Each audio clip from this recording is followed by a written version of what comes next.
Today's WNEM TV5 Evening Extra is brought to you by the Law Office of Carol Thomas. It's that time of year again. Local school districts are gearing up for the next election in May, with absentee ballots starting to go out this month. And one of those districts making an appeal to voters is Grand Blanc. TV5's Zane Omer has the latest. Grand Blanc Community Schools is going to the voters for a zero increase bond this spring. This bond is an extension of the current debt millage. 6.3 mils, so we would be asking just to continue that debt millage, which would not increase taxes. So what would that money go toward? First up, a new performing arts center, which Superintendent Trevor Allward says would expand capacity from 600 seats to 1,000. It would have a mezzanine, it would have a larger stage for the productions that our students perform in, and it would provide just greater access. The district also wants to remodel the Perry Early Childhood Center, the oldest building in the district at more than 100 years old. We expanded very, very fast in the 30s, 40s, and 50s, and there's actually about 4 or 5 additions on Perry. So we would be proposing to some of those additions we would tear down, and then we would build a new addition to the south and restore the original footprint. They'd also replace modular elementary classrooms with permanent additions. Proposing tearing those down, bringing those students back into the brick and mortar buildings and putting a couple additions on so that our students are all safe and secure. And technology upgrades, including preparing for AI, replacing a bond that passed in 2015. That's a brave new world with artificial intelligence and all the things that we're kind of working through now. And the life cycle of technology is typically every 5 to 6 years. So the end of that bond is kind of coming to a halt. So we're going to need to backfill that to continue those programs moving forward. Allward says if the bond passes, the community could see the dollars in action as early as this summer. Keeps us in that cycle of being able to continue district updates every 6 to 7 to 10 years. For more information on the bond, we'll have a link posted on our website, WNEM.com. It's certainly a more gray day across mid-Michigan today, but temperatures actually warming up a little bit more. Most of us in the 30s at this hour, and many were in the 40s earlier this afternoon. Owasso, Flint, and Lapeer all still there, 40 to 41. Saginaw at 36, MBS at 37. Bay City, one of the cooler spots at 31, and we've also got 31 in Port Hope. Those temperatures likely due to more of a northeasterly flow coming off the water, and our temperatures compared to 24 hours ago, even in some of those locations, a little bit warmer than this time yesterday. Thankfully, those winds are pretty light, most of them only around 3 to 6 miles per hour. And even though it's the end of the day, we are still getting some late day sun in downtown Saginaw, intermixed with some of the leftover clouds. The radar is dry. We do expect as we go through tonight that no wet weather is expected, but we do have a little bit of fog that could develop here and there. But otherwise, things look pretty good as we head into your Wednesday morning, and we'll likely have some more rain chances later this week. So try to enjoy a nice day tomorrow while you can. Temperatures dip down into the 20s tonight. We will take a look at your extended forecasts coming up in a bit. Thank you, Chris. A longtime eyesore, once filled with fond memories, will soon see new life in Saginaw. The old Saginaw County Fairgrounds is about to be transformed, morphing into another place for people to gather. TV5's James Felton tells us what's in store and when shovels could hit the dirt. By the end of April or early May, depending on, the weather, we should have construction starting over there. At the former Saginaw County Fairgrounds in Saginaw, Cassie Zimmerman is the Director of Planning and Economic Development for the City of Saginaw. She tells me the start of work on the Saginaw Fairgrounds Community Park project is weeks away. The 1-acre project will create a public green space with lighting, parking, historical markers, and designations. Meanwhile, work on the gatehouse will begin a little later. It's a historic structure. We got a grant from the State Historic Preservation Office. So we want to make sure we're doing everything historically accurate. So there has been a lot of back and forth. We need to make sure that we're meeting all of the historic requirements. Given that, Zimmerman still expects both of these projects to be completed on time. We're looking at this entire park project being done by the end of the year. And she says that will be an important next step towards the goal of revitalizing the entire 53-acre former Saginaw County Fairgrounds site. It's going to be really amazing. I mean, this is just an area that hasn't seen a ton of investment and private investment or public investment. So I'm really excited for the city to be putting money into this property. James Felton, WNEM TV5. Zimmerman says she's hopeful once the park is complete, it will spur investment in the other 52 acres of the former fairgrounds. Still unfolding, a Saginaw pet store under federal investigation. The Department of Justice has issued a temporary restraining order against Custom Creatures Pet Shop, accusing it of repeatedly refusing to allow Department of Agriculture officials to inspect its facilities, animals, and records, violating the Animal Welfare Act. The DOJ says the pet store, operated by K&M Pets, has evaded federal oversight, most recently denying inspection in January, adding that an inspector saw, quote, concerning conditions in the public areas of the pet store. The DOJ says the restraining order will help the USDA assess the health and well-being of the dogs and exotic animals at Custom Creatures. The Flint City Council will hold a special meeting tomorrow. Members will consider a resolution that would approve the relocation of $1 million in ARPA funding to the Water Rate Stabilization Fund. The city says that money would cover the Great Lakes Water Authority's water rate increase, so customers' monthly water bills would stay the same, locking in that protection through fiscal year 2028. The authority voted last month to increase rates 5.8% for wholesale customers, including Flint. Members will also consider a resolution to approve a collective bargaining agreement between the city and the Flint Police Officers Association. The special meeting is expected to start tomorrow night after the Finance Committee meeting, which starts at 5. More local news. If you have young kids in Bay City, the Department of Public Works wants to hear from you. Carroll Park is set to get a playground, so the department is hosting a public input session on March 16th for you to tell them what you'd like it to include. The input session will be from 6 to 8:30 at City Hall. Tomorrow you can learn about a major road project coming to downtown Midland. MDOT is hosting an open house to discuss rebuilding M20, also known as Jerome Street, from West Main to Indian Street. Crews will also work on the US 10 business route from Jerome to Washington Street. Work is expected to get underway next month. Tomorrow's open house from 4:30 to 6:30 is tomorrow at Midland City Hall. 4 nights of music to kick off one of the area's biggest 4th of July celebrations. What's new for this year's Bay City Fireworks Festival and the live music lineup after the break. Michigan Cream and Sugar is reopening both of their locations in Saginaw and Bay City. The new and returning flavors still ahead.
A widely circulated social media post has sparked questions and concerns about the future of the Bay County library system. It claims at least one member of the library board wants to defund the system. TV5's James Felton tells us it comes just as the library is getting ready to propose a new operating millage that, if approved by the Bay County Board of Commissioners, would go to the voters later this year. Any questions or concerns that the county commissioners have about the libraries, no matter what it would be, that meeting would be a good time to ask those questions and get them answered. On April 14th, Jerry Crete is the chair of the Bay County Board of Commissioners. He tells me anyone with questions or concerns about the Bay County library system sparked by recent social media posts should attend that meeting at 4 in the afternoon on April 14th. That's when the director of the library system is scheduled to make a presentation. There are widely shared social media posts that claim a library system board of trustees member stated, "I can't imagine people really care about the library." I think it'd be worth your while to come to that meeting because I think Kristen is going to answer all the questions. And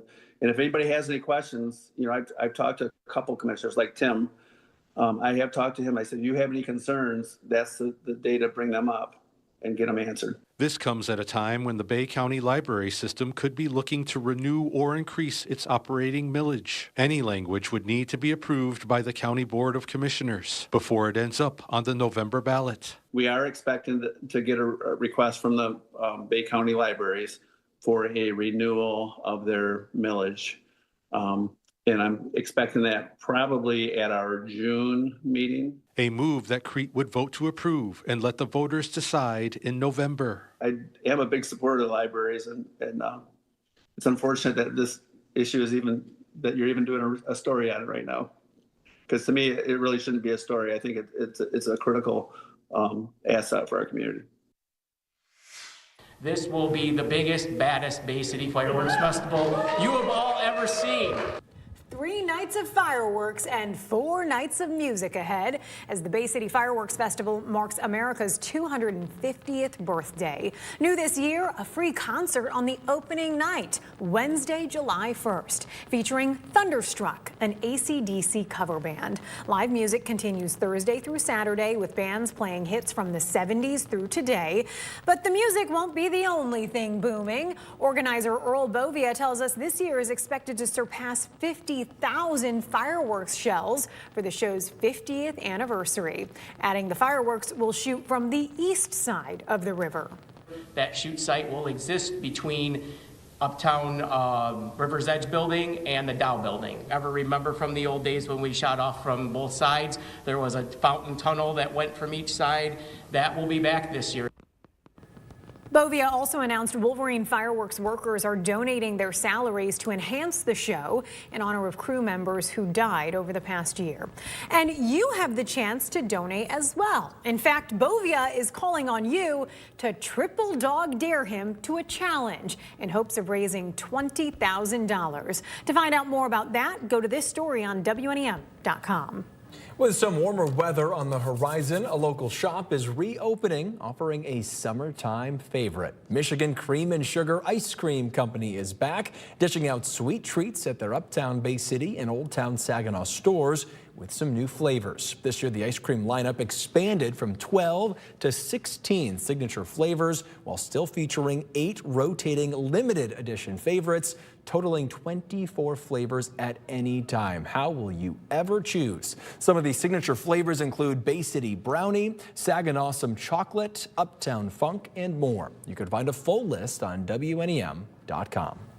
After pleas from some in the community, the city of Saginaw says it wants to hear from the public regarding Ojibwe Island. While pedestrians are welcome at the park, it's been closed to vehicles for 5 years, and some say it's time to bring that back. Residents are invited to fill out a survey about how they would like to use the park. It's available until March 31st, and you can find it in this story on our website.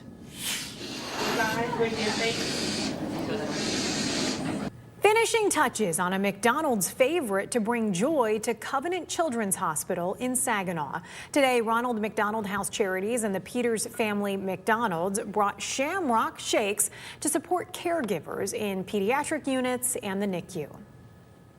Littlest things can go such a long way to bring a smile to somebody's face when their hours and their days are very long and they're facing things that, they may not have experience with, and they're worried for their child. Just the smallest things can make such a difference in their day. So we're excited to surprise them all with a sweet treat. The Shamrock Shake campaign continues at McDonald's restaurants, donating 25 cents from every Shamrock Shake sold to their local Ronald McDonald House Charities chapter. This money helps keep the Ronald McDonald Family Room at Covenant open. The room provides a quiet place to step away during the long days of testing or treatment. Families can sleep, eat, and even take a shower just steps from their child's bedside, free of cost. Look outside tonight at downtown Saginaw, where the camera has gotten increasingly sunny here, unfortunately towards the end of the day, but I think we'll have a chance for more of this tomorrow. Pretty nice scene there in downtown Saginaw as we wrap up our Tuesday. As far as your pinpoint Doppler radar goes, things are all dry, and we expect it to stay that way as the clearing line that is currently off to our north and west actually gets closer to the region a little bit later on tonight. The only catch to that is with the clear skies and cooling temperatures, we may have a chance at some fog that could fill in tomorrow morning. I don't necessarily think it's for everybody, though, just something to keep in the back of your mind for that morning commute. You can see your hour-by-hour forecast here. We're pretty clear to start the night. This would have been great last night for the lunar eclipse. Unfortunately, that wasn't the case. Did get a few photos of the partial eclipse, none of the full eclipse just yet. And you can see some of that fog trying to develop a little bit later tonight, but doesn't seem like it moves off the lake too much as we go through the afternoon. We've still got sun. We've got southeasterly winds warming things up. Seems like a pretty nice day, and then the cloud cover really takes over going into Thursday night and also into Thursday itself, or excuse me, Wednesday night into Thursday itself. Think we'll have a chance at a little bit of drizzle or mist through the first half of the day with some fog, and then the rain returns by the time we get to late morning and afternoon. There is a slight chance we could still be around the freezing mark, maybe a little bit below at the front end of that event. So is a brief period where freezing rain is possible in the cards for Thursday. I don't think we can say no, but it likely won't last long enough to really cause an impact, at least the way it looks right now. And things warm up pretty quickly into Thursday night and also into Friday.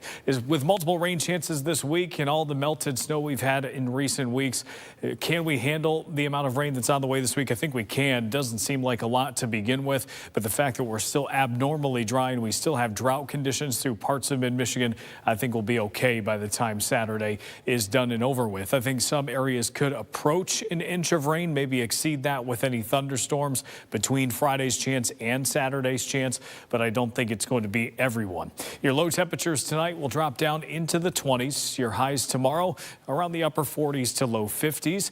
Your TV5 First Alert 7-day forecast shows temperatures this weekend will likely approach 60 on Saturday. We'll have a chance for rain early in the day, and then by Sunday, we're sunny once again. The chance for 50s, and likely keeping that going into early next week. Thank you, Chris. Tomorrow night, watch the Detroit Red Wings on our sister station, the Great Lakes Sports and Entertainment Network. The channel numbers are right there at the very bottom of your screen. Antenna 5.2, Charter Spectrum 199, and Comcast Xfinity 1182. The game starts at 7 against the Vegas Golden Knights. All new tonight, you can't score goals without a good breakfast. How the Bag Brigade keeps children fed in tonight's Can't Miss Moment on the News at 10 on the Great Lakes Sports and Entertainment Network. Then at 11, should Michigan end licensing for concealed carry? Hear from a gun seller who's familiar with the arguments. Also at 11, state lawmakers look to rein in where drones can go, their proposed restrictions, and why they say they're necessary. And if you want to hear more about the weather with Chris, go on over to our digital live stream at 9 o'clock tonight. You can join that stream at WNEM.com, on the TV5 YouTube and Facebook pages, on our Roku and Fire Stick channels, and on the TV5 News app. Thanks for watching WNEM Evening Extra. Keep up with us as the news breaks online, on our app, or on social media. We'll see you on TV5 at 11.